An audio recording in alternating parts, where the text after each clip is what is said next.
I'm going to put these at the back of the room. These are our ABCs. These luncheons that we have are accredited business cents, and we're having them every month. We started off, I believe, in February, and we had a BBB, about the BBB complaints, how to use BBB to benefit you, and some social media type strategies. And then in March, what do we have in March? We had the HR. The HR Smart. We had HR Smart in March. Yeah. And this is our last batch that's coming up. April 17th, we had the headshots. Then April 26th was Secure Your ID Day. And Friday today is May the 9th. And then coming up June the 6th is alternative media strategies for your business. Going to be talking about some social media marketing, some alternative methods of marketing. So if you think somebody at your office would be interested in something like this, you can take it. Monica is sending these out, I guess, every month and sending the attachment with it. So most of these are free. The HR Smart was charged and the Professional Headshots was charged. But some of the other ones, today's, of course, obviously is free. And it's just our way of saying, you know, we have things that we want to give back to our accredited businesses to help you grow your business and to help you avoid some mistakes. So this was a big one. We had a lot of businesses tell us that they wanted to know about this topic. And so we've got CheckNet with us here, and we're waiting on the county DA to be here with us. Some information to help you in your business, and I'm going to put these at the back. If we run out, then we'll make some more. And we'll be sending out another one. Also, if there's something said here today that you really like, and you didn't write it down on a note, you'd like a video of it, you want to show someone else back at the office, let us know. Contact Monica, and we will make you a copy of the presentation. So, any questions? Anybody? Is there anything that you would like to see coming up in the future? We want to have luncheons or brown bag, or we're calling it ABCs. We're wanting to have these seminars to benefit business. What would you like to see? Anybody on this side? Anything that you would like to see? Anything you feel that it's important for us to help grow a business, but right. I can't think of anything right offhand. Okay. Something that's near and dear to me is data security. That's beginning to be a pretty big problem. The small businesses may not be aware that they have certain requirements in protecting the data that you're gathering on these people. So we're going to have some of that coming along.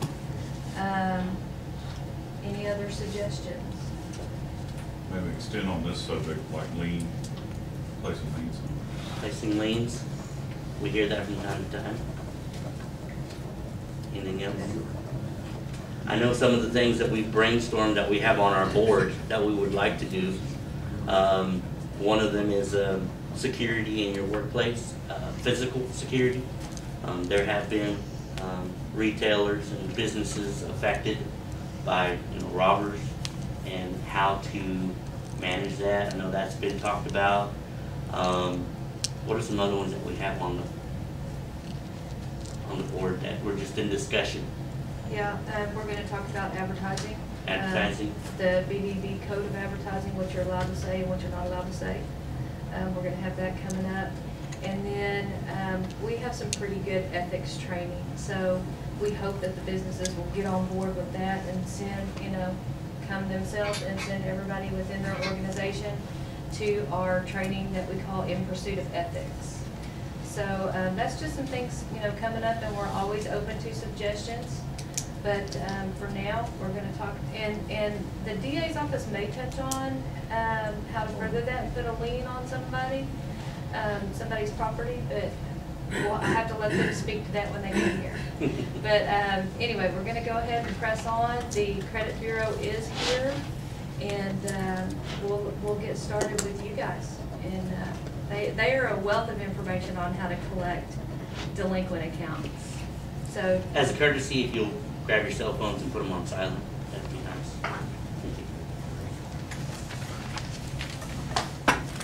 First of all, I'm going to talk a little bit about check collections. sorry I didn't introduce you. That's okay. I'm Ginger Barnes. I'm with the Credit Bureau of North Texas. We not only supply consumer credit reports to the area banks and car dealerships, but we also have several other companies. CheckNet is one of them. We do check recovery. And checks are not dead. People are still writing checks. Believe us, we get hundreds of checks every week. This is just return checks, so we get hundreds of return checks every week. And that's what we do for merchants. It's a free service.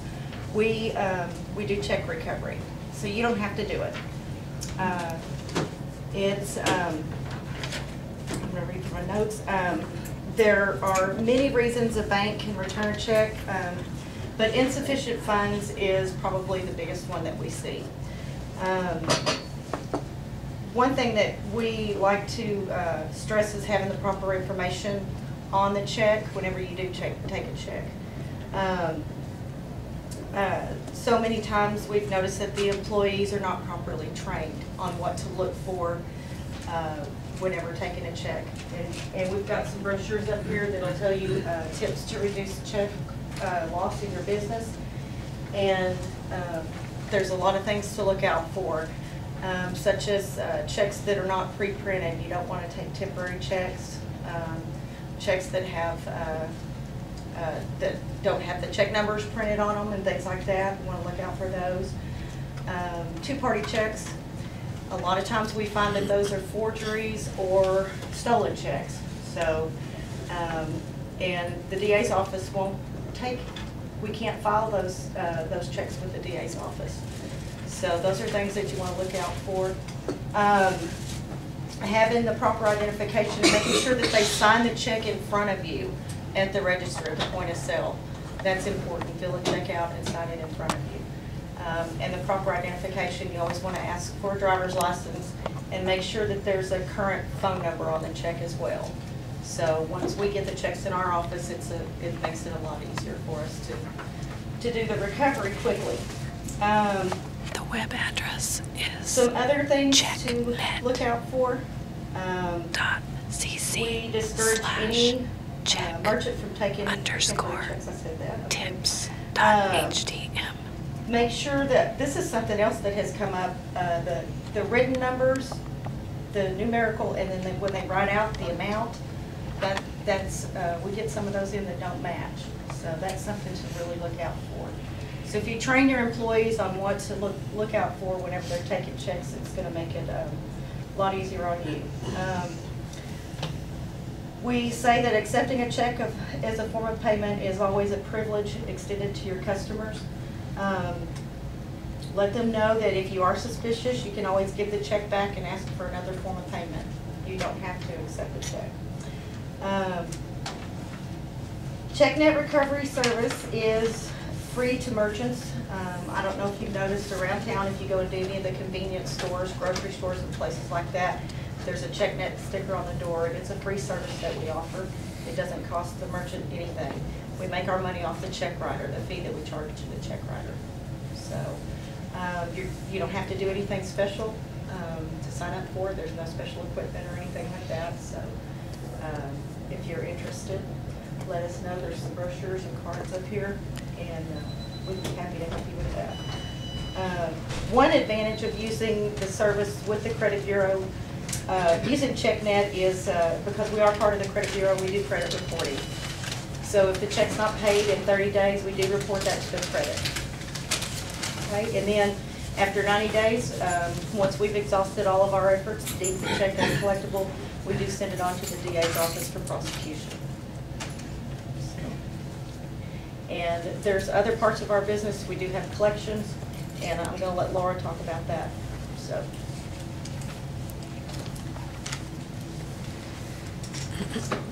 My name is Laura Bates, and I have been with the Credit Bureau since 2004. And I work with Ginger on the hot check recovery, but I also work for a company called CBSA, and we handle the bad debt collections on accounts that you have invoiced people that are just not paying in a timely manner. A lot of things that you need to look out for in that instance. The most important thing on the bad debt collections is not to let it get out of hand. One of the most common mistakes is that companies feel like they can collect it in-house and save that money. The way that a collection agency generally works, there's no setup fee, there's no monthly fee, nothing like that, but they do charge you a percentage of anything they do actually collect on your behalf. And normally it's around 30%. And so a lot of companies will make the mistake of saying, well, we can collect this in-house, we'll call them, we'll handle it in-house, and then it just gets so far out of hand that it's too late for even the agency to collect on it. So we say, did you have an ask? Yes, ma'am. Are we, can we add the 30% onto? You can, as long as the client knows ahead of time. So in other words, say If it's on my ticket and it says, yes. if this goes to collections, that you will be charged a 30%. Yes, at the time of service. You can't just go back and change the rules after they've paid for it, but at the time of service, if you say that if this does go into default, you will be responsible for all collection fees, something to that effect, and they've signed it, then yes, they are responsible for that as well. You But mean at the time of service? not at the time of when they pay for it. service, not when they, right, not when they pay for it. Right. They have to know ahead of time, ahead of getting the product or the service or whatever, as long as they know at the very beginning that they will be charged for that 30%, then you can tack that on. What you need to be careful about though is when you send that account to collections, the collection agency doesn't know what your arrangement was with them, and all they know is the dollar figure that you have given to them. And so if they owe you $100, they really are gonna owe you $130, give or take a little bit. And so what you're gonna do is you're gonna have to tell the collection agency that they owe you $130, okay? Because the collection agency cannot by law change that dollar figure once it has been sent to them. And so when you turn it over, you're gonna turn over finance fees, late charge, anything you're charging them goes to the collection agency as that one charge. How you break it down is up to you, between you and the client. And so, but ideally, you're gonna wanna turn those accounts over somewhere between 90 and 120 days. If you let it get much past that, the odds of collecting it just continue to drop very rapidly. And so, by law, you have 4 years to turn it over, but you definitely don't wanna wait that long. Once it's usually past about 2 years, it's usually not worth the paper that it's written on. It can be collected at times because you can still do credit reporting, and we do that just like the check recovery. As long as you have gathered the correct information, you're ideally going to want to make sure at the time of service that you have all of their contact information, a couple of phone numbers, an address. You're also going to want either a social or a tax ID, depending on if you're doing business with a business or an individual, so that they do have the ability to credit report. If you're doing business with an individual, it's always good to get a birthday, because then if skip tracing becomes necessary, then you have to have that to be able to skip trace. If they have moved away and we can't locate them, if they haven't left a forwarding address, whether it's checks or bad debts, you still can locate them a lot of times by doing skip tracing, but you need a birthday to do that. And so that's always important to do.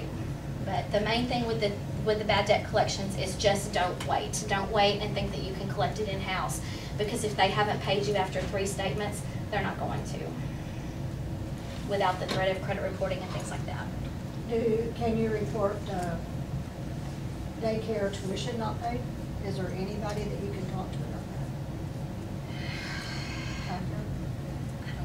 Could you repeat the question? Answer to that. Daycare tuition, as far as I know, it's reportable, but Collectible. So, collectible, yes, it is collectible. So we can report it.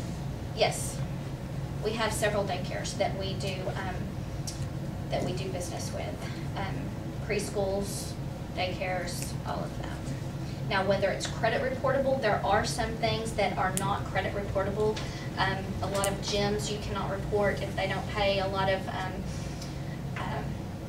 mail services, you know, when they send you like the CDs or, you know, mail thing. There's several things that you cannot report to their credit, but that doesn't mean you can't turn it over for collections. But yes, daycare, childcare, all of that you can turn over to collections. We have a lot of clients that that we do business with for preschools and private schools. We do most of the private schools here in town, and a lot of the daycares. What is the percentage of collection? That depends on your, you know, how old is it? Do we have to skip trace it? Can we find them? A lot of that falls back on, you know, what information you're giving to us. It's usually pretty good if that person wants to come back, you know, then they're gonna pay that. You can't really, and that's a common question that we get a lot is, well, what is your rate of collection? Well, it's not just a flat 25% or 30%. It depends on the geographics of the area that we're working in. It depends on what information you're giving us. If we can't find them, you know, there's not a lot we can do. But if you did your due diligence and you were able to give us a good address, a good phone number, the odds of collection are very high. You know, what kind of service was it? You know, that's going to depend.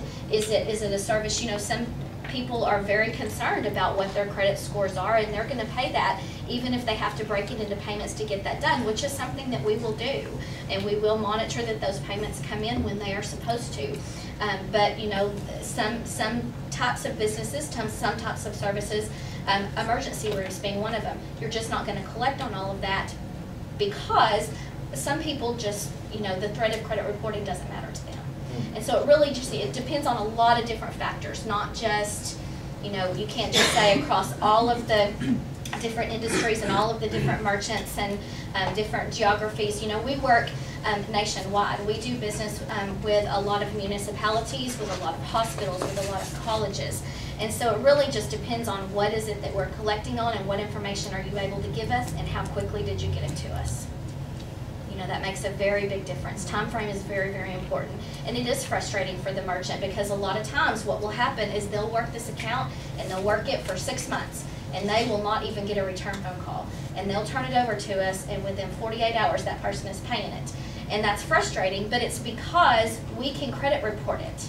And they know that. These people, they know the system and they know because once it comes to us, they still have 30 days to pay it before anything happens. It can come to our office. We send an initial letter out letting them know that it's been placed to us for collections, and for the next 30 days, they can pay that, and it will never report to their credit. It's like it never happened as long as it's paid. And that's by law. And so, you know, a lot of people that do this frequently, they know that once it goes to an agency, they still have 30 days, and it's not going to credit report. And so they'll pay it, but it takes that extra someone else to get it done. As long as they pay it. Right. And you know, and 70% of something is better than nothing at all when you're talking about that. If you're not going to get it anyway, or if you're going to get it 3 years from now, you know, then 70% of it right now is better. When do you recommend starting that procedure? Between 90 and 120 days. Normally, if you send a original invoice out and you send 2 more statements and you haven't gotten anything, you're sitting at about 90 days, and that's usually the ideal time to turn it. Just make sure at the time of service that you do have all the correct information for that person, exactly how to get in touch with them, phone numbers and everything, and then after about 90 days from the date of service is usually the ideal time to turn. So to get it credit reported, you have to turn it over for collection? Yes. I have a question. Let's say a customer comes back and says, I'll pay this, but I don't want to pay these late fees and all this and everything. If it's already been turned to us, it's too late. If it's not been turned to us, that's completely up to you. Good, thank you.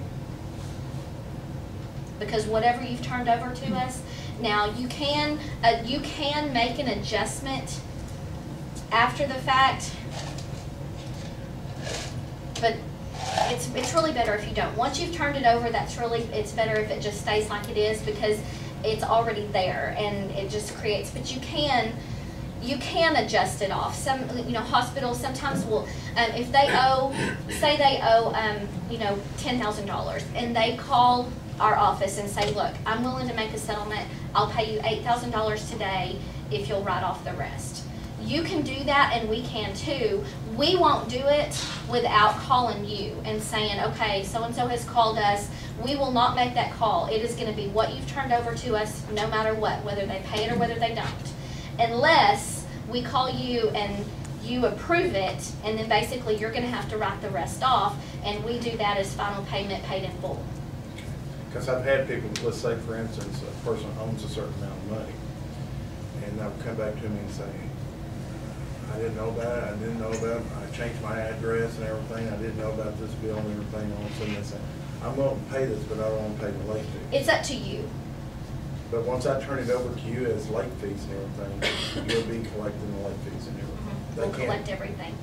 You can write off the rest, just as if it weren't late fees. What if they really owed you $1,000 and they were willing to pay you $800 of it if you would consider that paid in full? We can do that. It's up to you. It's always up to the merchant what we accept. What I had happen before, I turned it over before, and the customer called me and said, Mark, I'm willing to pay, let me go ahead and pay you. I said, no, I've already turned it over, you need to go pay the. And that's okay, and that's a common question too. You can take, with most agencies, I know with us, you can take the money. The object of the game is to collect the money, you know, and so yes, if somebody is standing there with cash in their hand, take it. What you need to do at that point is you just need to contact the agency and let them know that it has been collected. Number one, nobody likes to get collection calls on something that's already been paid. It's gonna make us and you look bad. And so you wanna let us know. But where we would normally take that 30% out of what we're gonna mail you back in a check, what we'll do is we'll just bill you for that 30%, and then you owe us the difference. And so yes, you can take it with most agencies. I mean, I can't speak for everyone, but I know that we've always been under the assumption that the object is to collect the money. So by all means, take the money. Just let us know you've done it so that we stop hounding them about it. I'm confused about your relationship with the credit Okay, company. it is a little complicated. I started working for the Credit Bureau Financial Services in 2004. I do outside sales for CheckNet and for the Bad Debt Collections Division, which was Texoma Financial Services. And in October, Texoma Financial Services, just that one small division of the Credit Bureau, was sold to another company called CBSA. And when that happened, they asked me to come along and be their Texas sales rep. And so now I do bad debt collections and check recovery. I just do it for 2 different companies. So Do you have a business card? I do.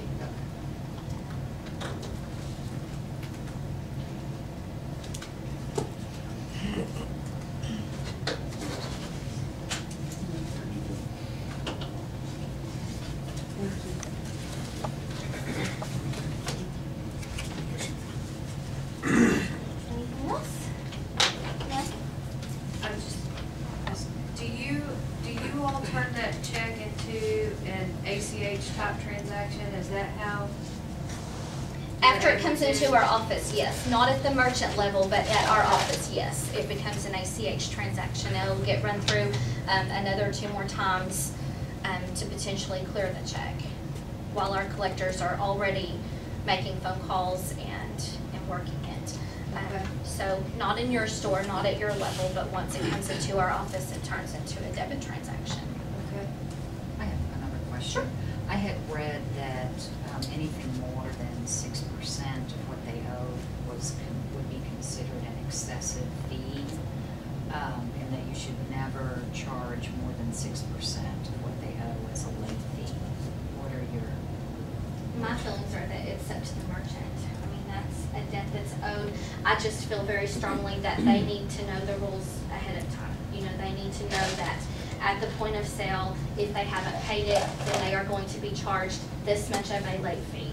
3% is pretty standard, 6% a little bit high, but it's just whatever, you know, you're financing their non-payment. And so I feel like it's up to the merchant, but it, you know, again, I think it depends on what is it you're talking about. Is it gonna be for a rented tool or for a 2-week hospital stay? I mean, you know, it makes a big difference if it's $50 or $20,000, you know, and so, I mean, But there's not a law in effect in the state of Texas saying you cannot charge more than a 6% late fee. I don't wanna, I don't know, I don't wanna tell you something that's Okay, not correct. well, that's what I read, so I was just wondering. If you get a judgment, 5% is the maximum.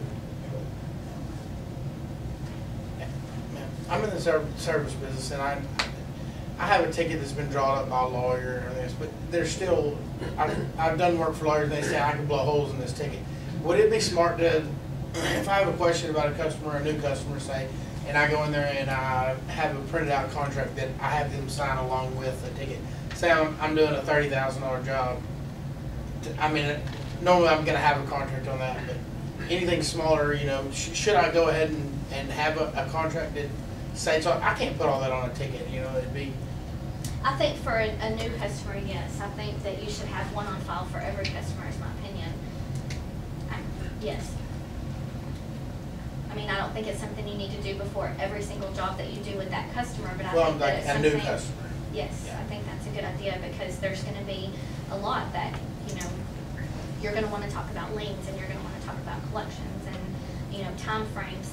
You know, with liens, and I don't wanna get into that, cause I don't know a lot about it, but with liens, there's a time frame there that you wanna make sure that you stay within, and a lot of people can drag out, I'm gonna pay you next week, I'm gonna pay you next week, knowing that you've only got It's 30, a certain amount of time. I think it's 30 you know. days. And so I don't wanna, you know, but there are definitely things that you want that customer to know ahead of time.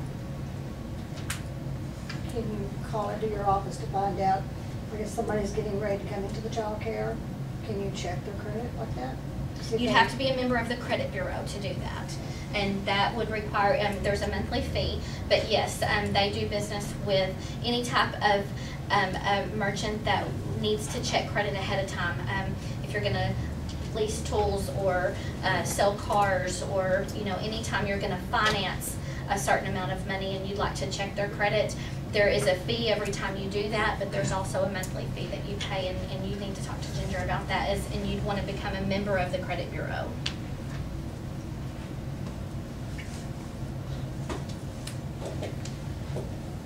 But, you know, with childcare, if that's what you're talking about, you know, they really shouldn't be more than 30 days behind, because you can stop the service. You know, it's something that they're gonna wanna continue to come back to you, and so you can stop the service, and they shouldn't be more than 1 month behind in their Yeah, which fees. can be a lot, depending on how many children. Or You you know, they could come in with a lot of different sad stories, and, Mhm. you know, and you try to work with it, because it is the child you're taking care of.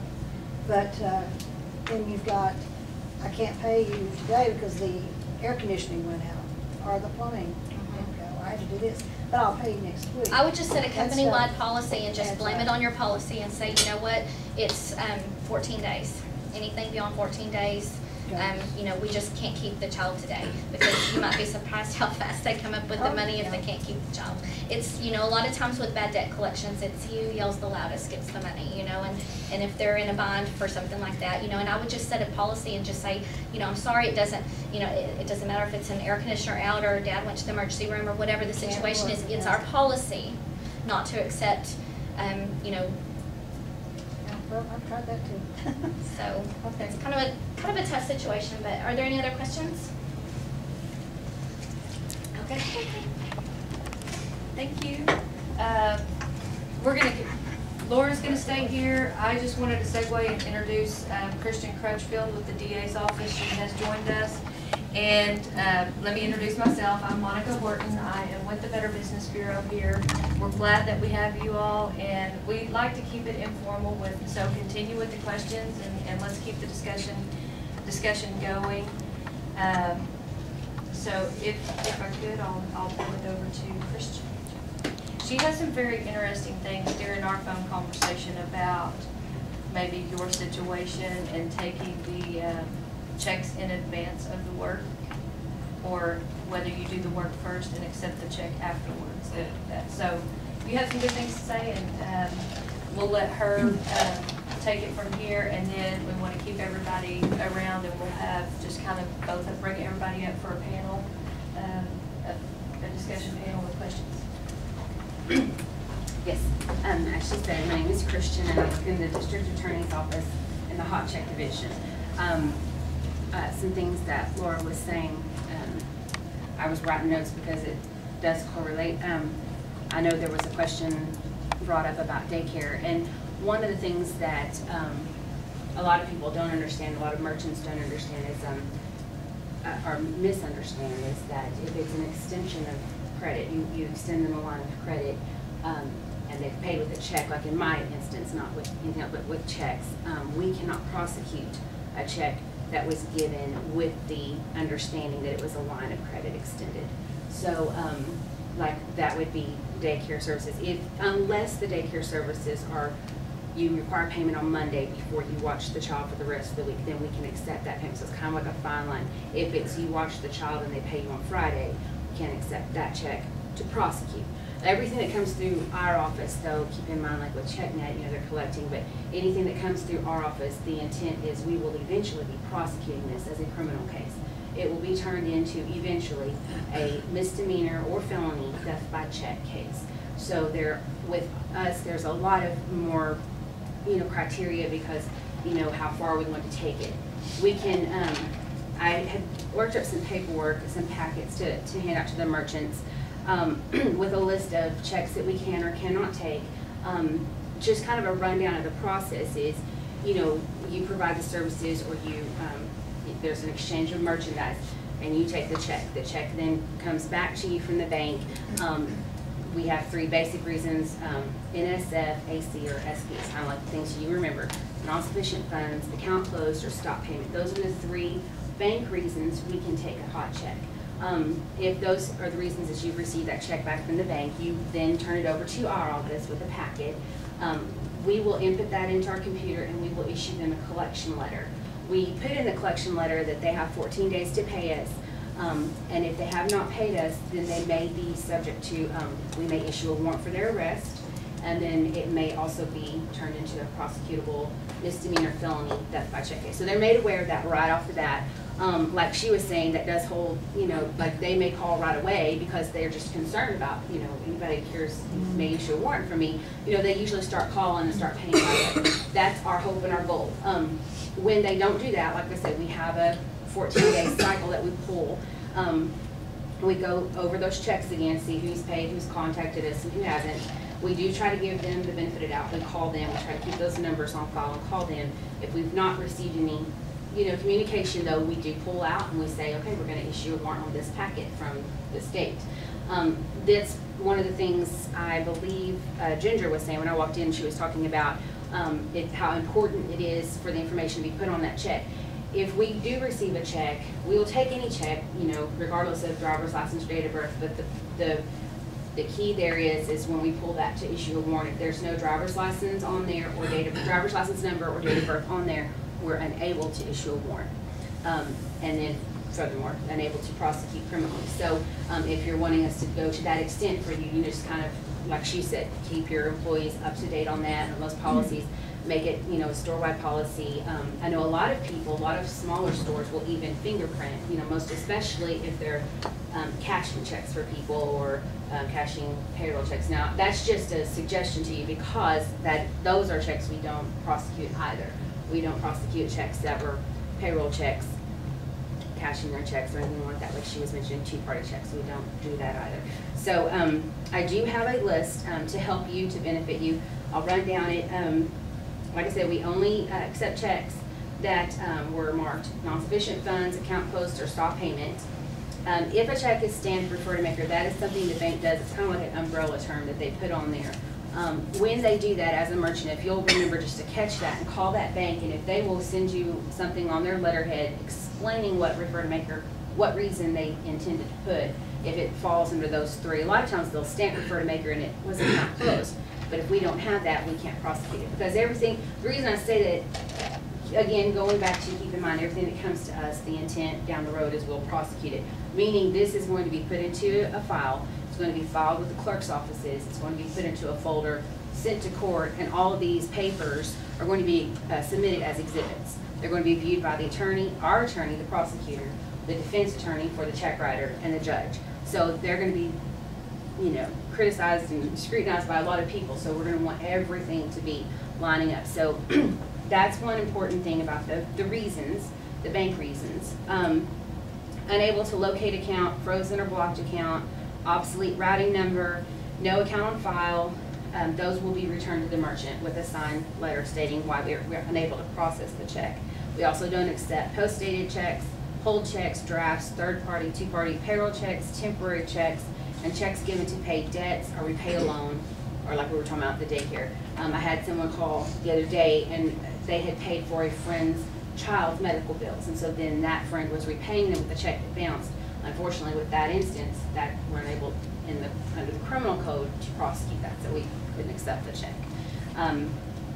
Also, there's a question about rent checks. I don't know if you have any realtors in here, but landlords. We can accept rent checks if an eviction notice has been given immediately upon your notice from the bank that the check was bad. And then you submit the evidence of that eviction, you know, the eviction notice with us. If that's the case, then we can prosecute it. If you have given them time, or if you did not file the eviction, then it's considered that you've given the tenant an extension or line of credit, and then we can't take that check either. If any of your check writers tell you that they suspect that, if you call someone and they suspect that it was forgery, just tell them that they have to file that with the police department. That's their process. They have to file it with the police department, file a report. If it comes to us and they call, that's what we do too. We submit everything back to the police department. We send them check writer or the holder of that account over there if they suspect that it was forgery. And I've had a lot of people with that, you know, elderly people especially, they feel like, you know, and it's happened, sadly, lots of times where a loved one, younger loved one, or even a housekeeper, you know, taken those. And so they just direct those to the police department. They always take care of that. One thing too to note, going back to this being the criminal side of this, the statute of limitations on checks. If they're under $1,500, the statute of limitations is 2 years. That's considered a misdemeanor. If they're over $1,500, they're considered felonies, and the statute of limitations is 5 years. So you can submit those to our office within those time frames for each of those amounts. And again, I've included all this in here for each of you to take. Going back to that process, like I said, once we accept the check from you, we submit that, we issue that collection letter at the end of the week. We give them the opportunity to come back to us, and we do take payments. We do work with them, because like she said, you know, it's better to collect, you know, than to not get anything. Once we have accepted all of the payment, like if you had an $80 check and we've collected everything, including your merchant fee, we give you a $30 merchant fee. That's average, depending on the amount. It could change. Then we will reimburse you. The DA's office will cut you a check. So that's how that works. And you're more than welcome to contact us and check.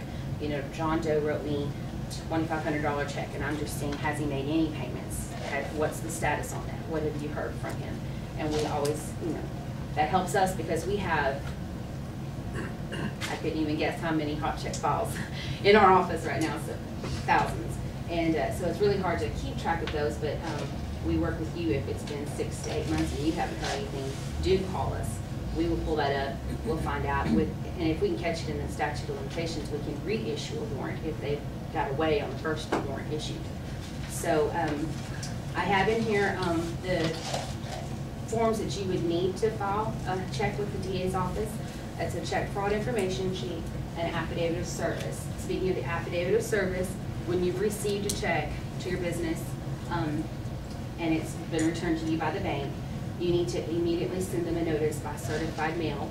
When you do that, there's a 10-day waiting period, not 10 days for when you've mailed it, but 10 days of the date of the receipt. That means if they signed off on that green card that goes with the certified mail, when you get that back, you'll count out 10 days from when they signed and dated their green card. If the postman is just attempted service and unclaimed, or the address is wrong, you'll count out 10 days from the first attempt of the postman, and then you'll be able to submit it to your office. And there is also a collection letter in here that you can take back to your businesses. You can tweak it, make it your own, and use that as an example. Like I said, I was going to come with one of our attorneys. He was going to come and answer any extensive legal questions anyone had, but he had a trial pop up and he's just extended over into the lunch hour. So I'm here winging it, but I will be more than happy to answer any questions you have. And like I said, I do have packets and SIM cards to hand out. Do you have any advice or guidance for those that may have a hot check, but it's not one that meets your guidelines on collecting it? Yes.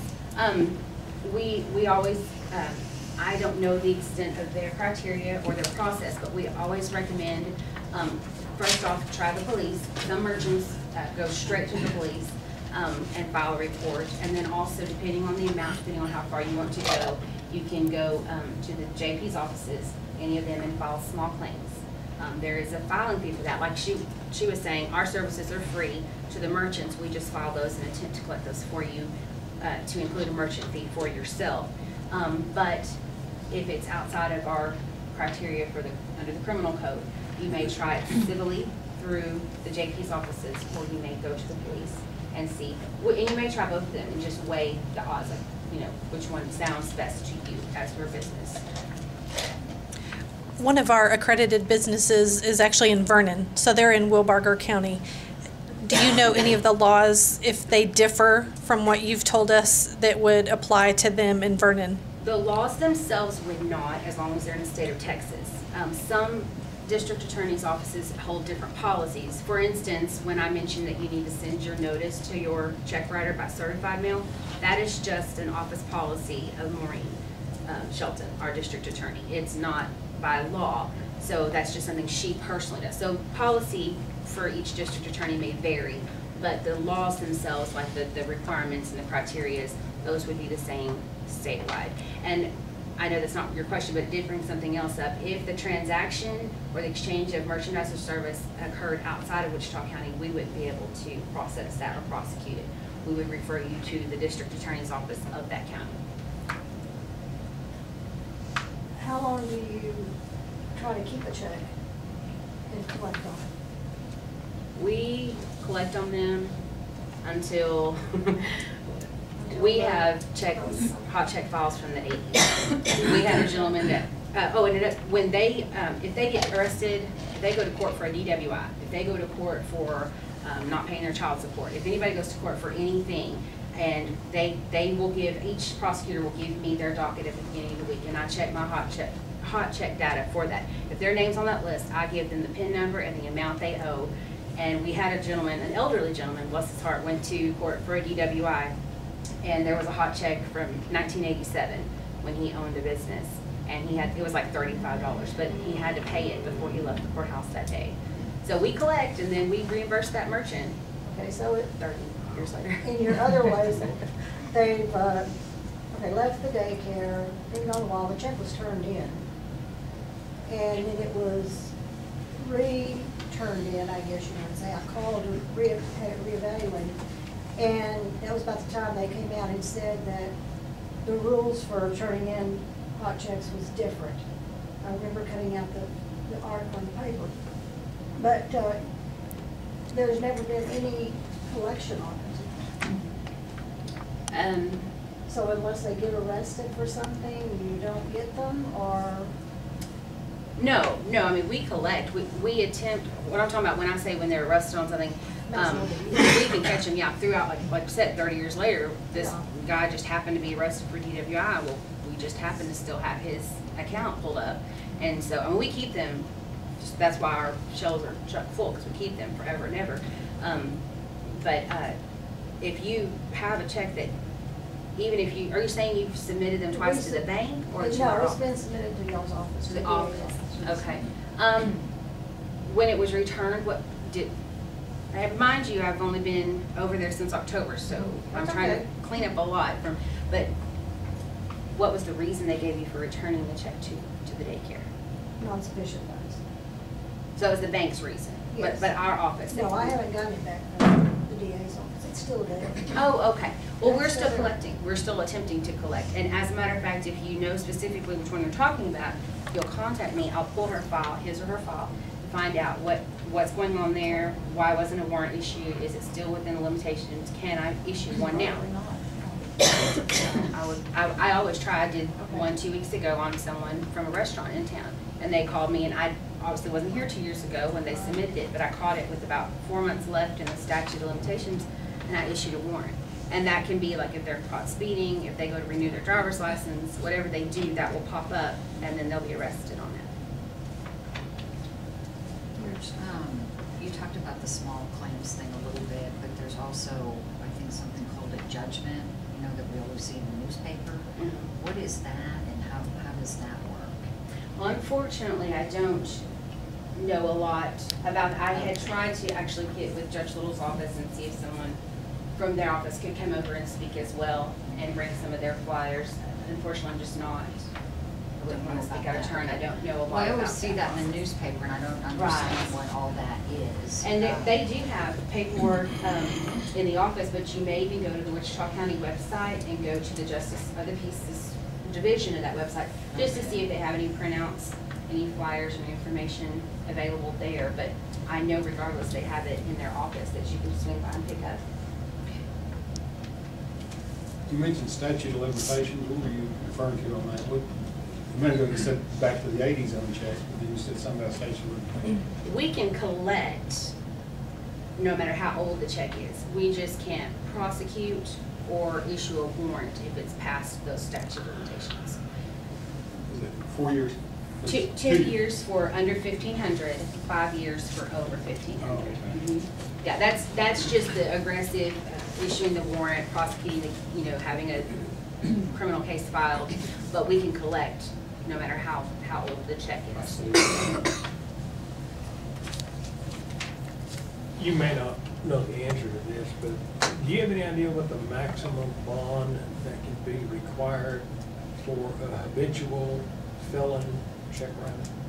Well, we've always been told that the bond is at the discretion of the judge that issues the warrant.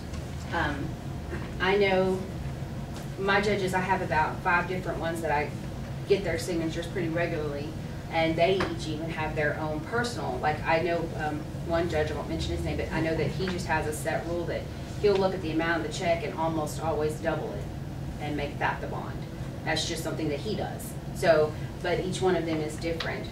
I know that, I don't know the maximum amount they can, but I do know just from having gone to each one of them, it's not, they don't have like a set list from the state of Texas.